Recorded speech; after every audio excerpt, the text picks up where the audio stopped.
Ја прифатили ВМРО ДПМН подадената рака на Заев за помирување. Подпредседателот на партијата Митко Јанчев повика едногласно пратениците да гласаат за амнестија на учесниците во упадот во собранието на 27 април. Јанчев вели дека вчерашниот повик на премиерот, упатен од собраниската говорница, го разбрал како повик за амнестија. Кажете ми, како го разбравте вие? Јас го разбрав како повик за амнестија. И ајде да ја направиме таа амнестија. Ајде да ги ослободиме луѓето кои во таа еуфорија на 27 април, без намера или некаква организација, ненамерно направиле глупост. Таа работа треба да заврши во парламентот, со едногласно крената рака за амнестија за сите. Јас така би постапил. И додека јавноста се уште ја толкува изјавата на Заев, дали била понуда за амнестија или не, пратеникот Антонио Милошовски, кој утринава беше на распит во СЈО, вели дека периодов 15 на негови сопартици, членови на Законодавниот дом, биле повикани во специјалното јавно обвинителство. Тоа според него е обид да се влие врз нив и да одлучат да го притиснат зеленото копче за уставните измени.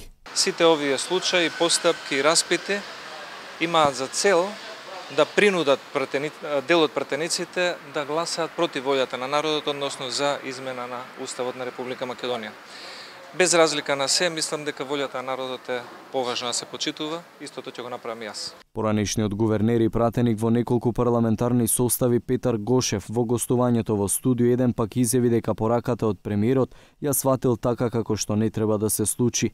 Македонија, според Гошев, мора да се пресмета со криминалот и криминалците, па затоа не го оправдува повикот на премиерот за помирување или како што во јавноста се толкува, амнестија за 27 април.